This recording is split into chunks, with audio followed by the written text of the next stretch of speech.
Chapter 19. The Martyrdom of the Bab. A wave of violence unprecedented in its cruelty, its persistence, and its breadth, swept the face of the entire land, from the province of Khorasan on the eastern border of Persia to the city of Tabriz on the west, from the northern cities of Zanjan and Tehran, stretching as far south as Neriz. The country was enveloped in darkness. These events brought validity to the prophecy of Sheikh Ahmad, who had spoke so glowingly of the twin revelations that were at hand. He had warned his followers to expect these days of suffering. He is reported to have said, "Pray that you may not be present at the beginning of the manifestation and of the return, as there will be many civil wars." He added, "If any one of you should still be living at that time, he shall see strange things between the years 60, 1844, and 67, 1851. Nicholas, in his account of those days, writes, "The mullahs, deeply concerned, feeling that their wavering flock was ready to escape their control, multiplied their slanders and defamation. The grossest lies, the most cruel fictions were circulated among the bewildered masses, divided between terror and admiration." When the news of the death of his beloved uncle reached the Bab, and he heard the moving account of the tragic fate of the 7 followers who had been martyred in Tehran, his heart was plunged into deep sorrow. He wrote a special tribute in their honor, testifying to the exalted position they occupied in his eyes. The Bab said that these 7 heroes were the 7 goats spoken of in the traditions of Islam, who, on the Day of Judgment, would walk in front of the Promised One. It was at this moment that the Prime Minister, Mirza Taqi Khan, issued the command that brought the Bab out of his prison cell in Shirik. The Prime Minister had at last decided to strike at the very head of the religion.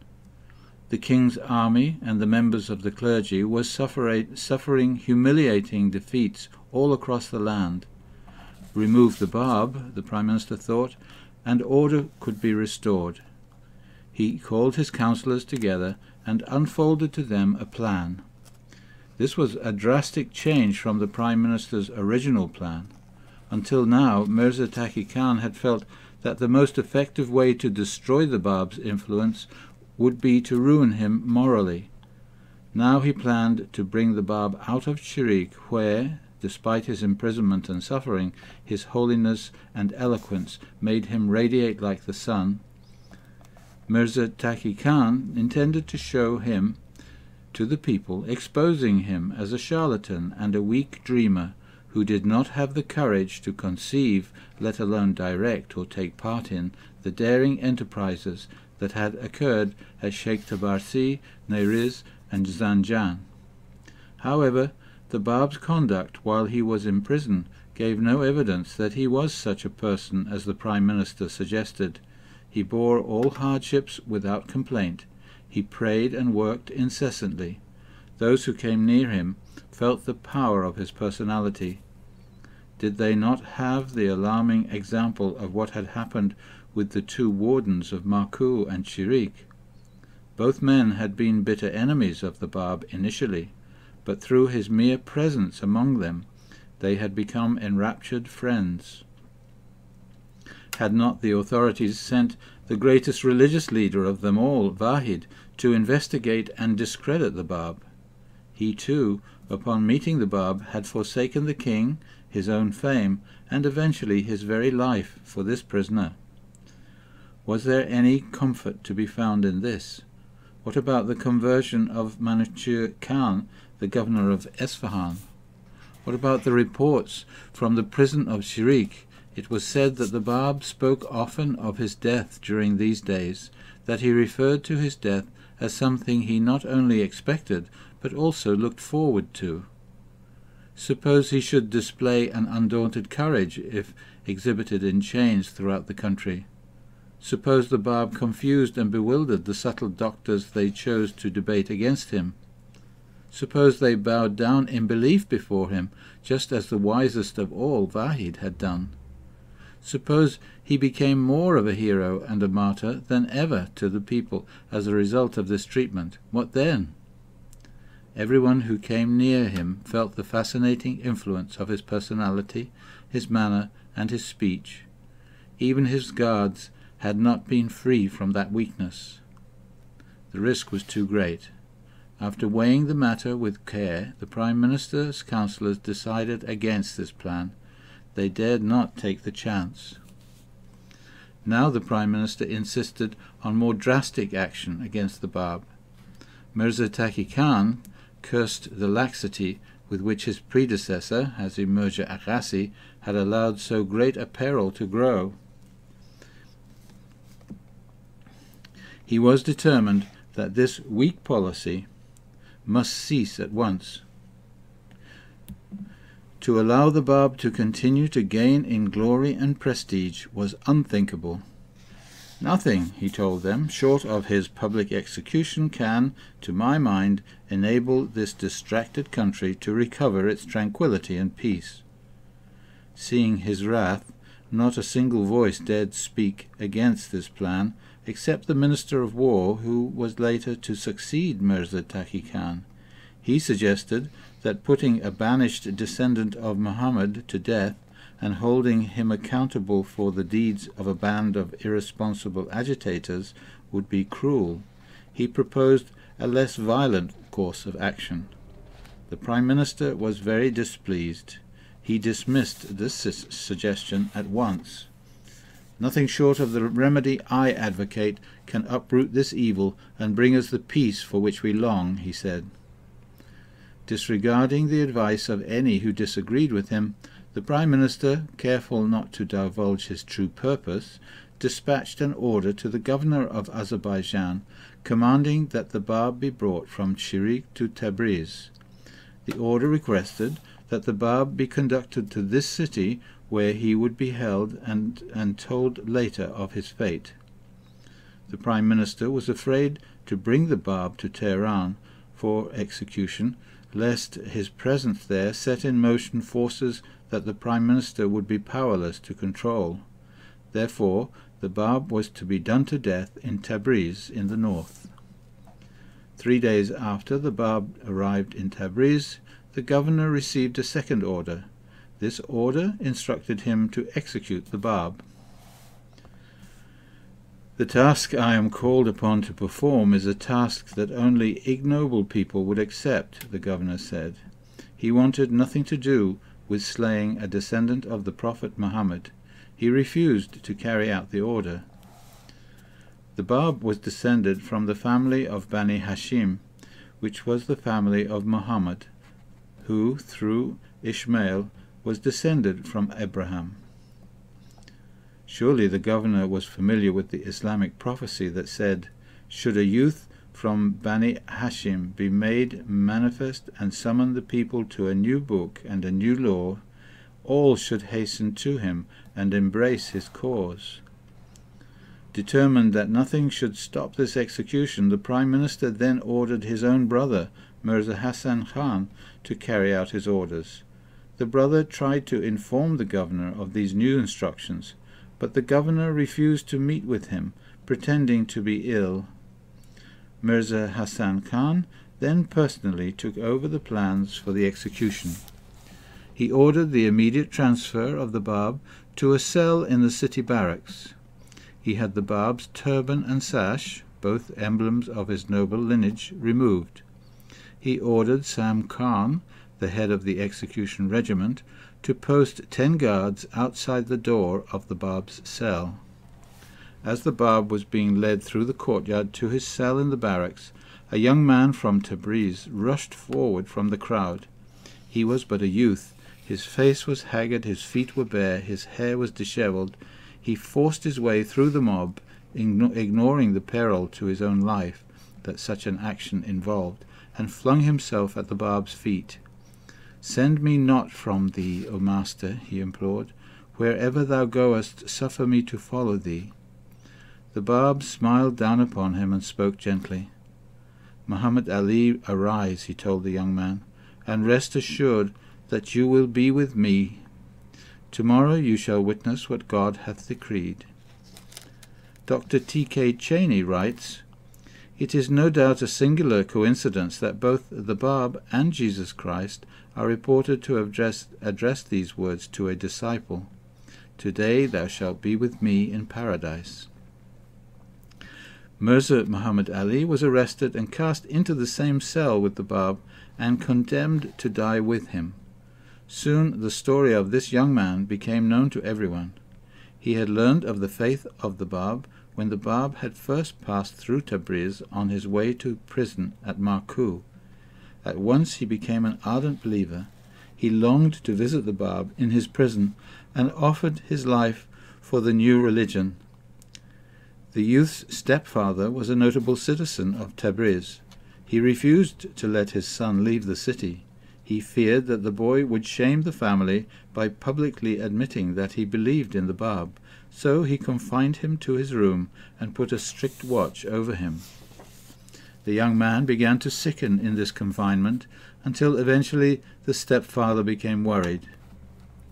Sheikh Hassan, who was related to the stepfather, had just been sent to Tabriz by the Bab with a number of manuscripts. He gives the following eyewitness account of this meeting with that young man. "Every day I visited him," Sheikh Hassan recalls. "I witnessed the tears that continually rained from his eyes.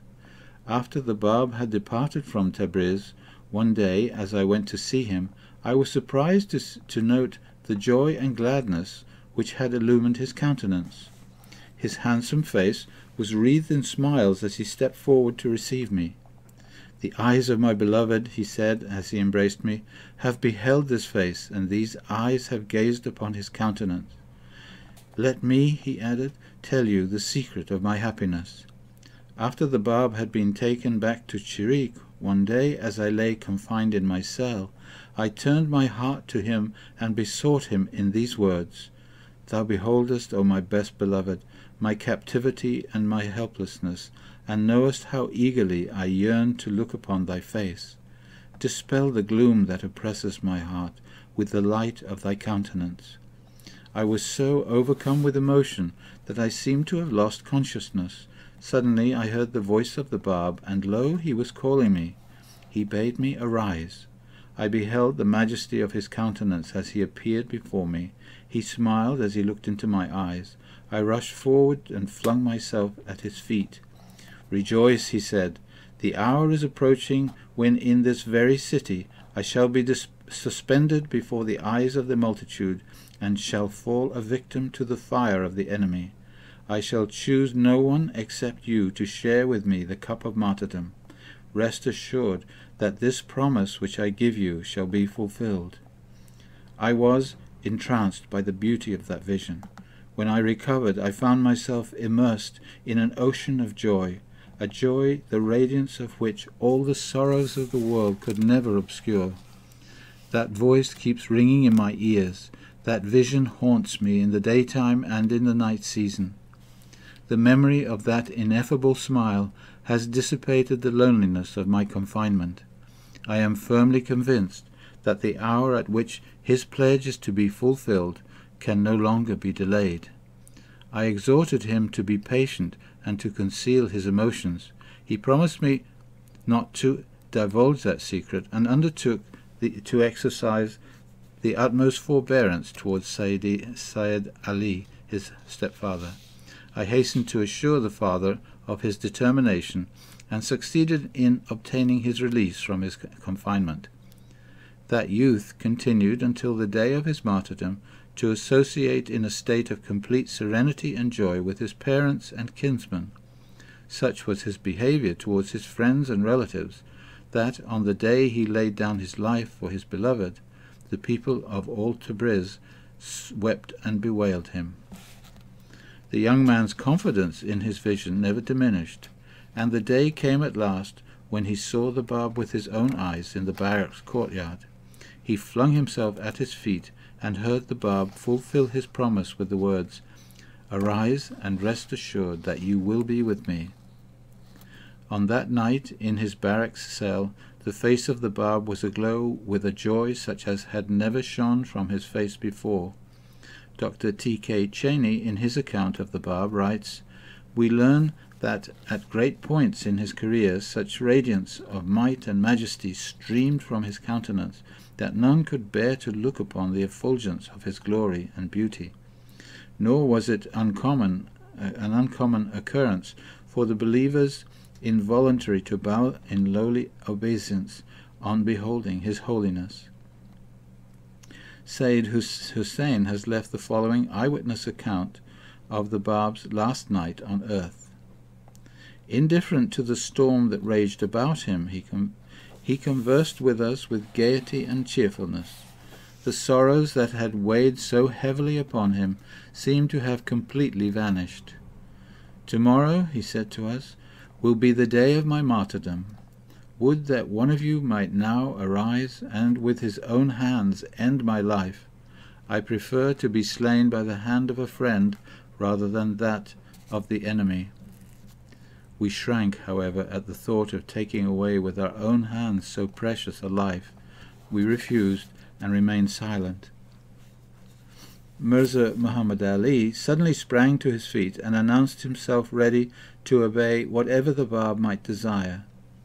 "This same youth who has risen to comply with my wish," the Bab declared, "will together with me suffer martyrdom. Him will I choose to share with me its crown." Early the next morning the chief attendant came to the barracks to conduct the Bab into the presence of the leading doctors of law in Tabriz. They were to authorize his execution by signing a death warrant, thus relieving the Prime Minister of the entire responsibility. The Bab was engaged in a confidential conversation with Sayyid Hussein, one of his chosen closest followers, who had been serving as his secretary. Sayyid Hussein, who had been with the Bab throughout his imprisonment. The Bab was giving him last-minute instructions. "Confess not your faith," the Bab advised Sayyid Hussein. "Thereby you will be enabled, when the hour comes, to convey to those who are destined to hear you the things of which you alone are aware." The Bab was thus engaged when the chief attendant arrived and interrupted. He insisted on Sayyid Hussein's immediate departure. The Bab turned and addressed the chief attendant. "Not until I have said to him all those things that I wish to say," the Bab warned, "can any earthly power silence me. Though all the world be armed against me, yet they shall be powerless to deter me from fulfilling to the last word my intention."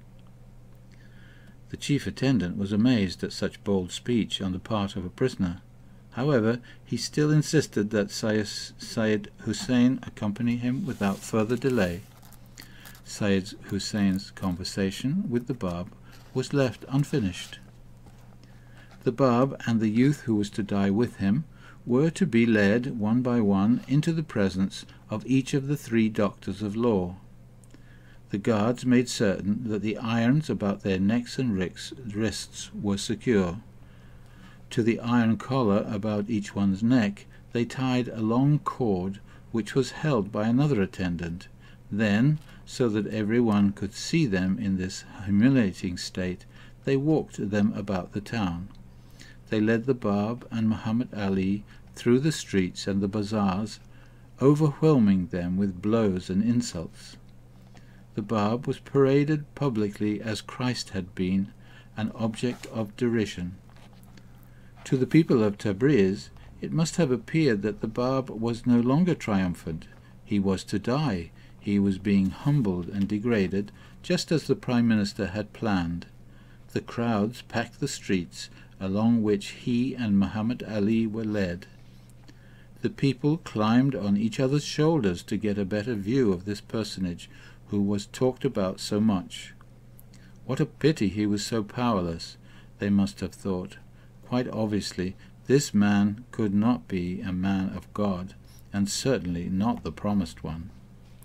Followers of the Bab who were in the crowd scattered in all directions.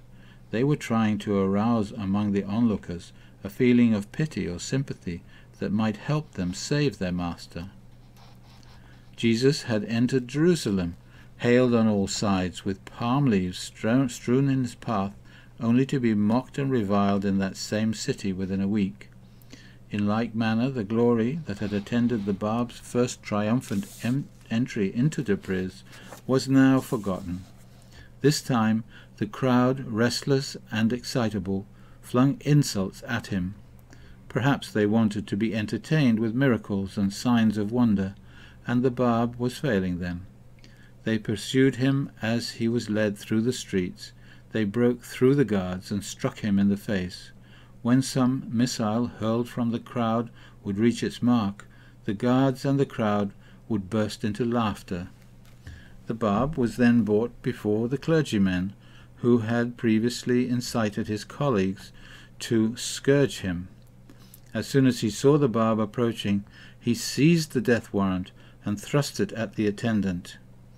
"No need to bring the Sayyidi Bab into my presence," he cried. "This death warrant I penned the very day I met him. He surely is the same man whom I saw on that occasion, and has not in the meantime surrendered any of his claims." The other priests in turn also refused to meet the Bab face to face. The chief attendant, having secured the necessary death warrants, delivered the Bab and Muhammad Ali into the hands of Sam Khan, the leader of the regiment that was to carry out the execution. Sam Khan found himself increasingly affected by the behavior of his captive. He had placed a guard of 10 soldiers about the Bab's cell door, and had carefully supervised it himself. He was in great fear that his action in taking such a holy life might bring upon him the wrath of God. Finally, unable to bear this worry any longer, he approached the Bab and spoke to him privately. "I profess the Christian faith," he said, "and entertain no ill will against you. If your cause be the cause of truth, enable me to free myself from the obligation to shed your blood."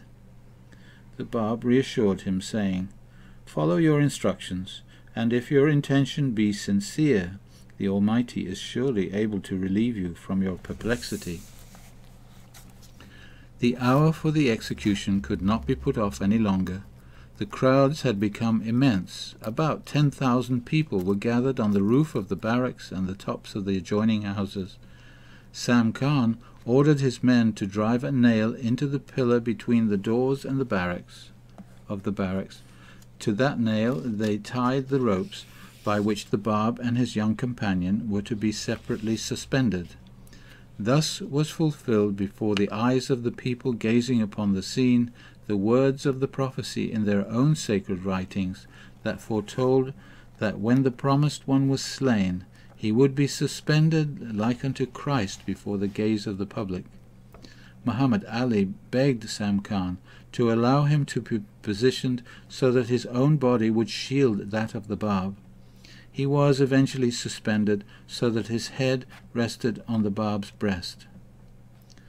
An account of that event in the Journal Asiatique states, "The Bab remained silent, his pale, handsome face framed by a black beard and small moustache, his appearance and his refined manners, his white and delicate hands, his simple but neat garments, everything about him awakened sympathy and compassion."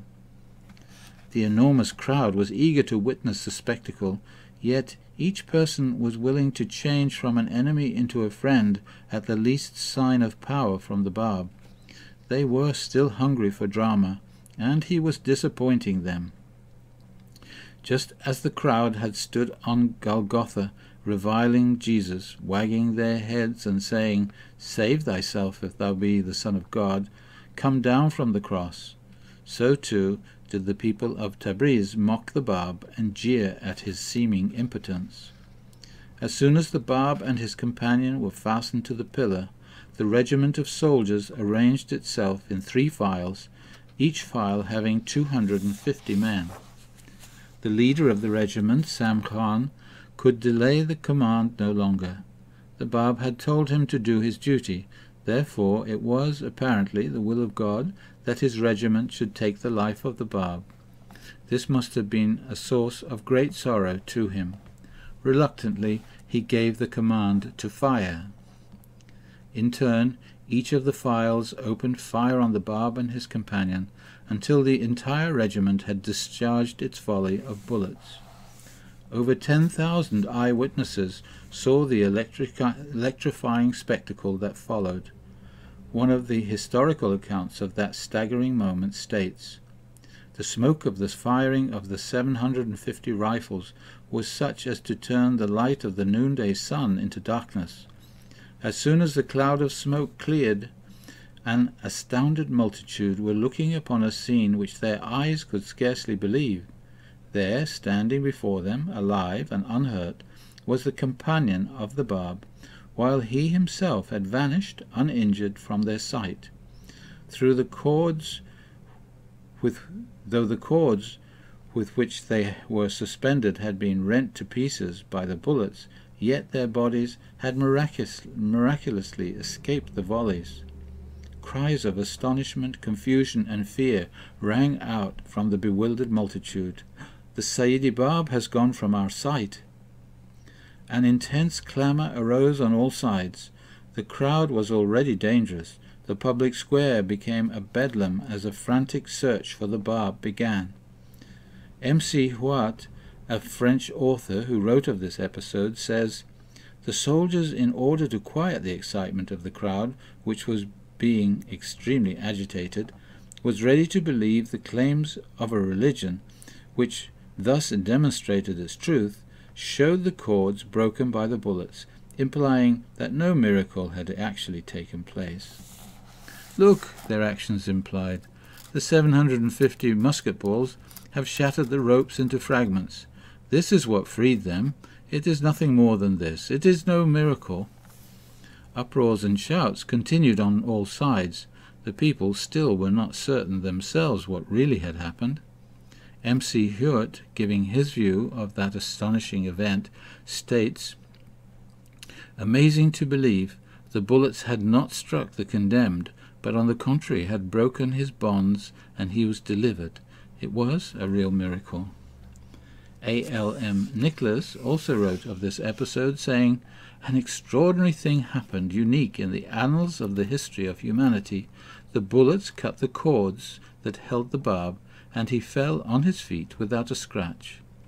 The frenzied search for the Bab came to an end just a few feet from the execution post.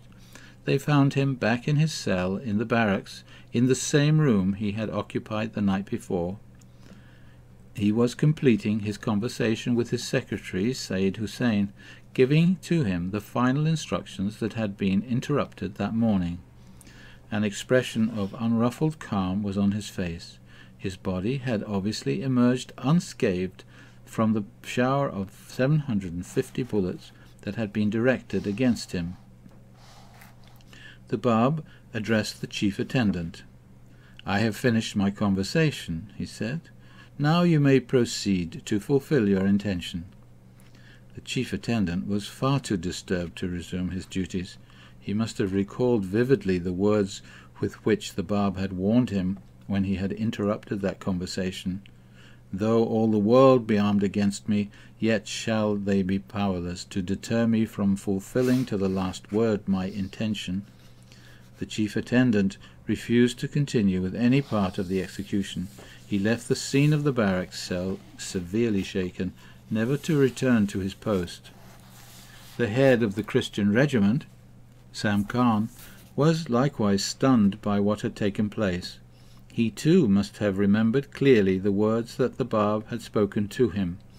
"If your intention be sincere, the Almighty is surely able to relieve you from your perplexity."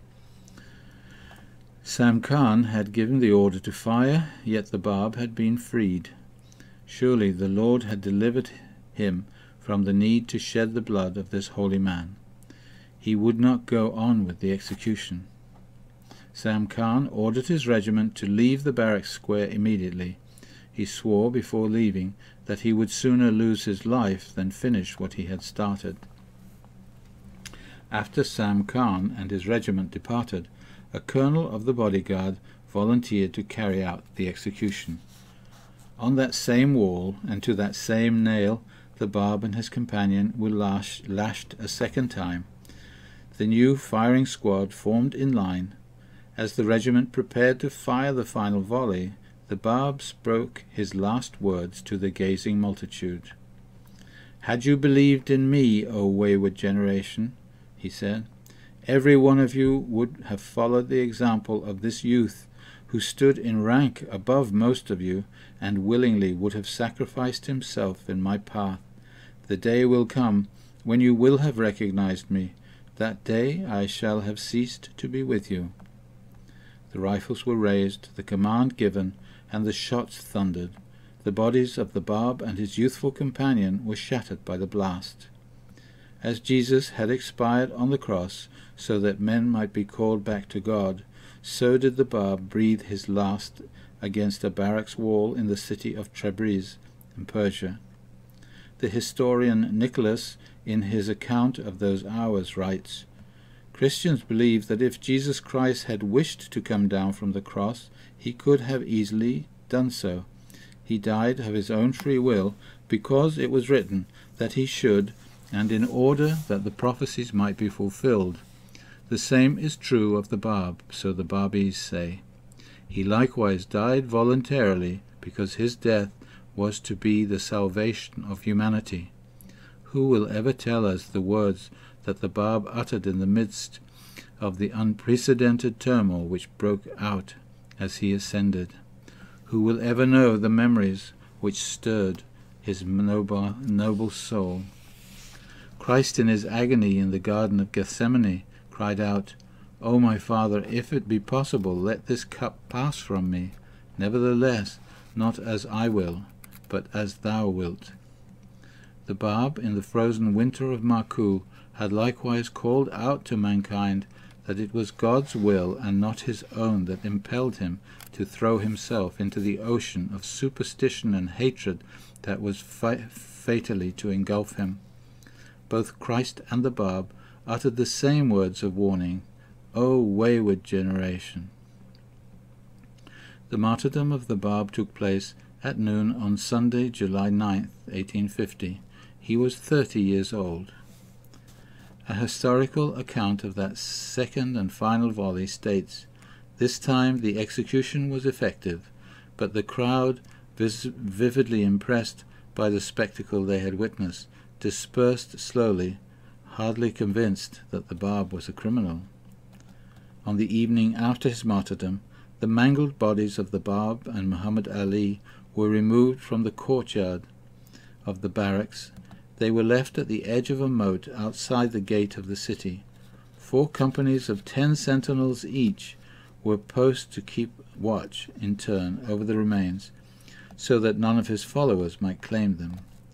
On the morning following the martyrdom, the Russian consul in Tabriz, accompanied by an artist, went to the moat and ordered that a sketch be made of the remains. Nabil, in the Dawnbreakers, quotes an eyewitness who said, "It was such a faithful portrait of the Bab that I looked upon.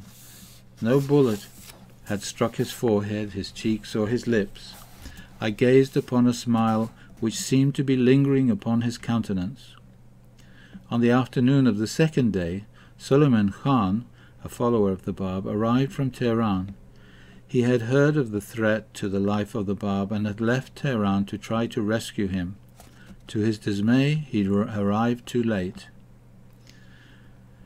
He resolved to rescue the bodies of the Bab and his companions, in spite of the sentinels, even if it meant risking his own life. In the middle of that same night, with the help of a friend, he succeeded in bearing away the bodies, while the guards swept.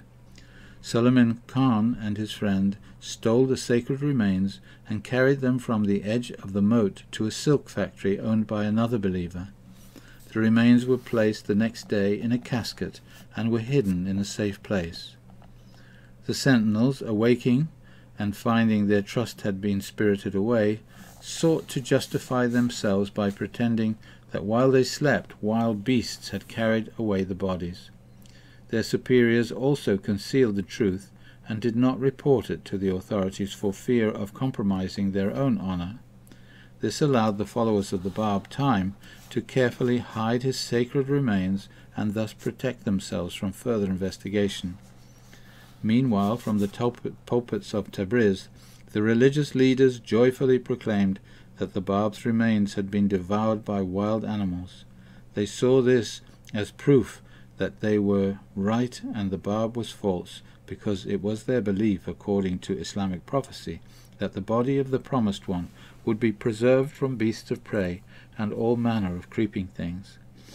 Nicholas, in his history, writes, "The most reliable testimony of the actual witnesses of the drama or of its actors do not leave me in any doubt that the body of Sayyid Ali Muhammad the Bab was carried away by pious hands and at last received a burial worthy of him."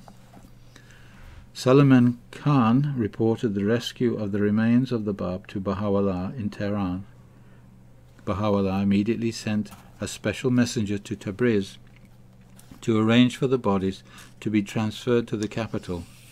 This decision, Nabil writes, was prompted by the wish of the Bab himself. In his own handwriting, the Bab had expressed the desire to be buried near Baha'u'llah, him whom God will make manifest. In a letter written in the neighborhood of a shrine near Tehran, Nabil says that the Bab addressed the saint buried there in the following words: "Well is it with you to have found your resting place under the shadow of my beloved. Would that I might be entombed within the precincts of that holy ground." Baha'u'llah respected that wish by having the remains of the Bab transferred to that very spot, but the place would remain secret for more than 10 years. Misfortune and adversity began almost at once to strike down those primarily responsible for the martyrdom of the Bab. The same lack of mercy that they had shown to those who had injured same lack of mercy that had been shown to those who had injured him throughout his life was now visited upon the last of his persecutors. Hussein Khan, the governor of Fars, who had been the first to imprison the Bab, was hurled from power and abandoned by friend and foe alike. Mirza Ali Ashgar, the religious judge who had scourged him, was stricken with paralysis and died an agonizing death. The king, Muhammad Shah, who had refused to meet the Bab, was struck down by illness and succumbed to a complication of maladies far before his time. His prime minister, Haji Mirza Agassi, who had twice banished the Bab to prison, was toppled from power and died in abject poverty and exile. The mayor of Tehran, Mahmud Khan, who held prisoner Tahirih and the 7 martyrs of Tehran and assisted in their deaths, was dragged feet first through the city streets by a rope and then hanged from a gallows. The new ruler, Nasruddin Shah, who permitted the slaying of the Bab, was eventually assassinated in a dreadful and dramatic way. His prime minister, Mirza Taqi Khan, who had ordered the Bab's execution and who had encouraged the wholesale slaughter of so many of his followers, was seized in the grip of this same relentless, punishing retribution. His greatest crime was taking the life of the Bab, but his greatest massacre was that which took place in Zanjan after the martyrdom of the Bab. 1,800 followers of the Bab were slain in Zanjan alone, just as at Bafurush the soldiers had promised on their honor to spare the followers of Hujat, who willingly came out of their shelters. Just as at Bafurush they were betrayed and massacred to the accompaniment of drums and trumpets. Then the victorious army forced those of high standing who were left to march on foot before their horses all the way to Tehran with chains about their necks and shackles on their feet. When they appeared before the prime minister, Mirza Taqi Khan, he ordered that the veins of the 3 leaders be slashed open. He wished to make an example of them, as he had made one of the Bab. The victims did not betray the least fear or emotion. They told the prime minister that the lack of good faith of which The authorities, the army, and he had been guilty was a crime that Almighty God would not be satisfied to punish in an ordinary way. God would demand, they told him, a more impressive and striking retribution for the slayer of a prophet and the persecutor of his people. They suggested that the Prime Minister himself would soon suffer the very same death that he, in his hatred, was now inflicting upon them. It happened precisely as those victims had foretold. Mirza Taqi Khan fell from the king's favour. Court intrigue and greed combined to complete his downfall. He was stripped of all honours he had enjoyed and forced to flee in disgrace from the capital and the king's jealousy. Finally, the hand of revenge caught up with him. The former Prime Minister's veins were slashed open. His blood stained the wall of the bath in the palace of Finn for years afterwards, bearing witness to the atrocities his own hand had wrought. The wave of retributive justice was still not at an end. Mirza Hassan Khan, the Prime Minister's brother, who had carried out the Bab's execution, was subject to a dreadful punishment from which he died. The commander of the regiment that volunteered to replace that of Sam Khan lost his life during a bombardment by the British. The regiment itself came to a dreadful end in spite of the unaccountable failure of Sam Khan and his soldiers to take the life of the Bab. This regiment was willing to renew the attempt and did eventually riddle his body with bullets. 250 of its members, with their officers, were crushed that same year in a terrible earthquake. They were resting on a hot summer's day between Tabriz and Ardabil under the shadow of a wall. The structure suddenly collapsed and fell on them, leaving not one survivor. The remaining 500 members of the regiment suffered an even more dramatic fate. They were executed by a firing squad. They met the same fate that they had inflicted upon the Bab. 3 years after his martyrdom, that regiment mutinied. The authorities ordered that all of its members should be shot. Significantly, there was not only one volley, but, as in the case of the Bab, a second volley was fired to make sure that none survived. Then their bodies were pierced with spears and lances. Their remains were left exposed to the public gaze. This event caused much concern and whispering in Tabriz. Could it be, by any chance, the vengeance of God that has brought this whole regiment to so dishonourable and tragic an end, they wondered. When the leading doctors of law overheard these misgivings and doubts, they were alarmed. They issued a warning stating that all who expressed such thoughts would be severely punished. To demonstrate their seriousness, they made an example of a few of the people. Some of them were fined and some were beaten. All were warned under threat of further punishment to cease such talk at once.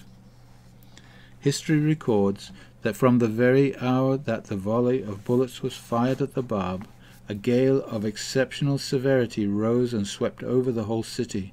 A whirlwind of dust of incredible density obscured the light of the sun and blinded the eyes of the people. The city of Tabriz remained wrapped in that fearful darkness from noon until night. Is it not possible that this was the hour promised in the book of Amos, who said, "And it shall come to pass in that day, saith the great Lord great God, that I will cause the sun to go down at noon, and I will darken the earth on a clear day." The Lamb had been slain, just as promised in the revelation of St. John. The events that took place in the city of the Bab's birth were also foreshadowed in that book. And the same hour there was a great earthquake, and the 10th part of the city fell, and the earthquake were slain of men 7,000. A written account of the period following the execution of the Bab states, "This earthquake occurred in Shiraz after the martyrdom of the Bab. The city was in turmoil, and many people were destroyed. Great agitation also took place through diseases, cholera, dearth, scarcity, famine, and afflictions, the like of which had never been known. The prophecies and promises of Christ were fulfilled with the coming of the Bab, although the religious leaders turned a blind eye and a deaf ear. These religious authorities, as testified to in the introduction to the Dawnbreakers, the most authentic history of the Bab, confidently expected that the promised advent would not substitute a new and richer revelation for the old, but would endorse and fortify the system of which they were the functionaries. It would enhance incalculably their personal prestige. They would extend their authority far and wide among the nations, and would win for them the reluctant but abject homage of mankind. When the Bab proclaimed a new code of religious law, and by precept and example instituted a profound moral and spiritual reform, the priests immediately scented mortal danger. They saw their monopoly undermined, their ambitions threatened, their own lives and conduct put to shame. They rose against him in sanctimonious indignation. The cause of the rejection and persecution of the Bab, this historical analysis continues,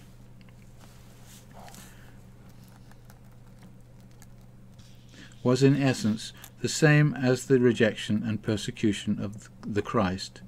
If Jesus had not brought a new book, if he had not only reiterated the spiritual principles taught by Moses, but had continued Moses' rules and regulations too, he might, as a merely moral reformer, have escaped the vengeance of the scribes and Pharisees. But to claim that any part of the Mosaic law, even such material ordinances as those that dealt with divorce and the keeping of the Sabbath, could be altered, and altered by an unordained preacher from the village of Nazareth, this was to threaten the interests of the scribes and Pharisees themselves, and since they were representatives of Moses and of God, it was blasphemy against the Most High. As soon as the position of Jesus was understood, his persecution began. As he refused to desist, he was put to death.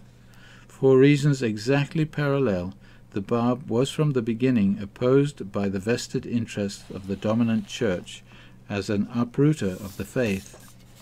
The most striking parallel in all recorded history to the brief, turbulent ministry of the Bab is undoubtedly the Passion of Christ. There is a remarkable similarity in the distinguishing features of their careers, their youthfulness and meekness, the dramatic swiftness with which each ministry moved forward to its climax, the boldness with which they challenged the time-honored conventions, laws, rites of the religions into which they had been born, the role that the religious leaders played as chief instigators of the outrages.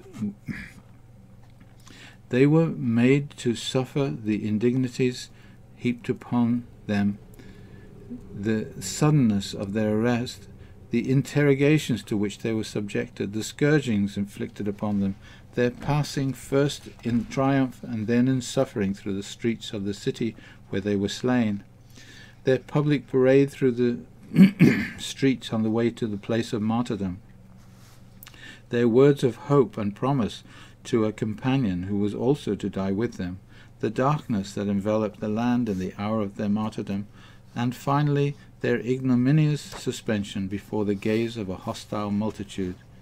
The momentous events associated with the martyrdom of the Bab could hardly fail to arouse widespread and keen interest even beyond the confines of the land in which it had occurred. One particularly moving document about the Bab points out, "This illustrious soul arose with such power that he shook the supporters of the religion, of the morals, the conditions, the habits, and customs of Persia, and instituted new rules, new laws, and a new religion.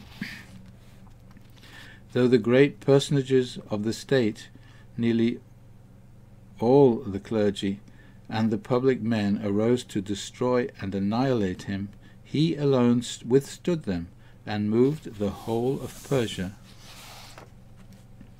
Many persons from all parts of the world, one writer states, set out for Persia and began to seek with their whole hearts. A noted French publicist testified that All Europe was stirred to pity and indignation. Among the literatures of my generation in Paris, 1890, he said, the martyrdom of the Bab was still as fresh a topic as it had been when the first news of his death. We wrote poems about him. Sarah Bernhardt entreated Catulle Mendès for a play on the theme of this historic tragedy. A drama entitled The Bab was published in 1903 and played in one of the leading theatres of St. Petersburg, Russia. The drama was publicized in London and was translated into French in Paris and into German by the poet Fiedler. M.J. Baltrow, in a lecture on the faith of the Bab, quotes M. Vambury's words spoken in the French Academy, words that testify to the depth and power of the Bab's teachings. The Bab, he stated, has expressed doctrines worthy of the greatest thinkers. The Cambridge scholar Edward Granville Brown wrote, "Who can fail to be attracted by the gentle spirit of Mirza Ali Muhammad? His sorrowful and persecuted life, his purity of conduct and youth, his courage and uncomplaining patience under misfortune, but most of all his tragic death, all serve to enlist our sympathies on behalf of the young prophet of Shiraz. That Jesus of the age, a prophet and more than a prophet, is the judgment passed by the distinguished English clergyman Dr. T.K. Cheney. His combination of mildness and power is so rare, he states, that we have to place him in a line with supernormal men." Sir Francis Younghusband writes in his book, The Gleam, the story of the Bab was the story of spiritual heroism, unsurpassed. The Bab's passionate sincerity could not be doubted, for he had given his life for his faith, and that there must be something in his message that appealed to men and satisfied their souls was witnessed to by the fact that thousands gave their lives in his cause, and millions now follow him.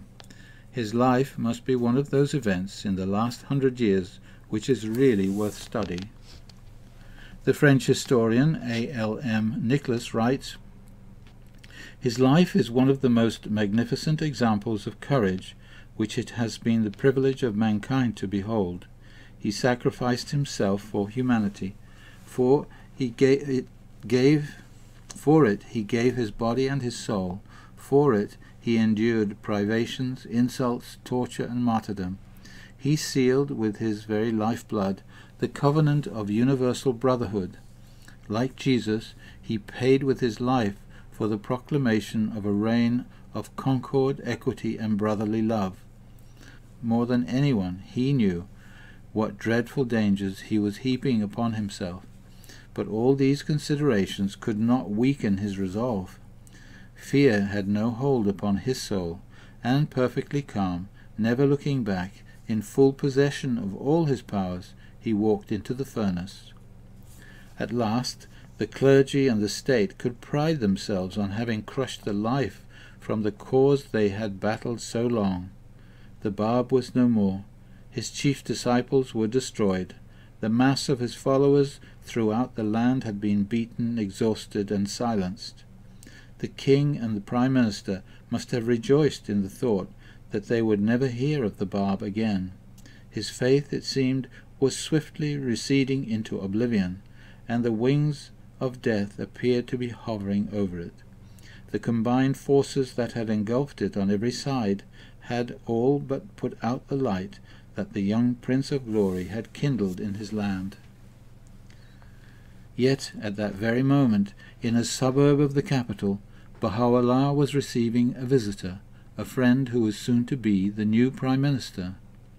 He hastened to inform Baha'u'llah of the Bab's death, and he expressed to Baha'u'llah his hope that the Bab's cause was finally extinguished. "If this be true," Baha'u'llah replied, "you can be certain that the flame that has been kindled will, by this very act, blaze forth more fiercely than ever, and will set up a conflagration such as the combined forces of the statesmen of this realm will be powerless to quench. Gobineau echoes this statement, recording in his history that instead of appeasing the flames, it had fanned them into greater violence. Judged according to the standards of the world, the life of Christ was a catastrophic failure. Of his chosen disciples, one had betrayed him, another denied him, and only a handful stood at the foot of the cross. Many years were to pass before the world ever heard of his name. Judged by the same worldly standards, the life of the ill-fated youth from Shiraz appears to be one of the saddest and most fruitless in history. The works he so gloriously conceived and so heroically undertook seem to have ended in a colossal disaster. Swift as a meteor, his short heroic career had flashed across the skies of Persia. Now death had plunged it into darkness of despair. This was but the last in a series of heartbreaks that had beset his path from the beginning. At the very outset of his career, the Bab went to Mecca, the heart of Islam, to proclaim his mission publicly. There he was treated to icy indifference. He planned to return to the city of Karbala in Iraq to establish his cause. His arrest prevented it. The program he outlined for his chosen disciples, the Letters of the Living, was, for the most part, unfulfilled. The moderation he urged them to observe was forgotten in the first flush of enthusiasm that seized the early pioneers of his faith.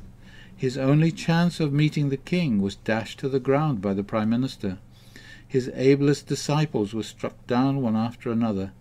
The best of his followers were slain in ruthless carnage all over the land. Then followed his own martyrdom. All of these events, on the surface so humiliating, would seem to have marked the lowest depth to which his cause had fallen, and to threaten the virtual extinction of all his hopes. Yet, burning like a flame through the darkness of all these setbacks and sufferings, was the Bab's constant promise that before year 9 would pass, the promised one of all religions would appear. There was never a shadow of doubt in the Bab's teaching on this point.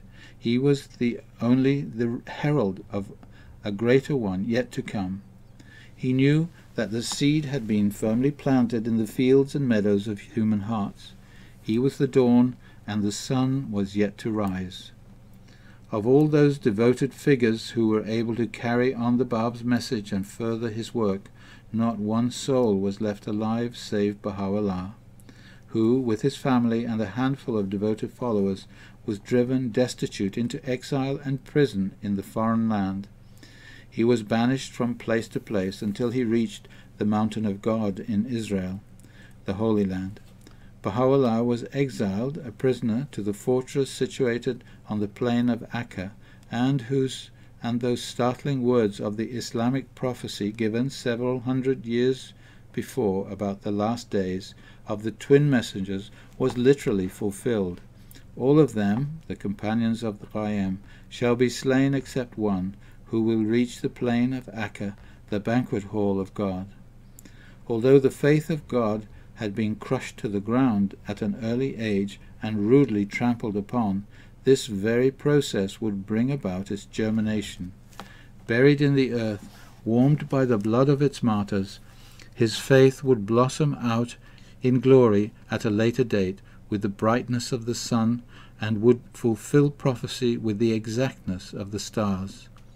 The dawn would give way to the sun, and the era promised to humankind since the beginning of time, the day of the one fold and one shepherd, would be ushered in by the sacrifice of that gentle youth from Shiraz, the Bab, the gate of God.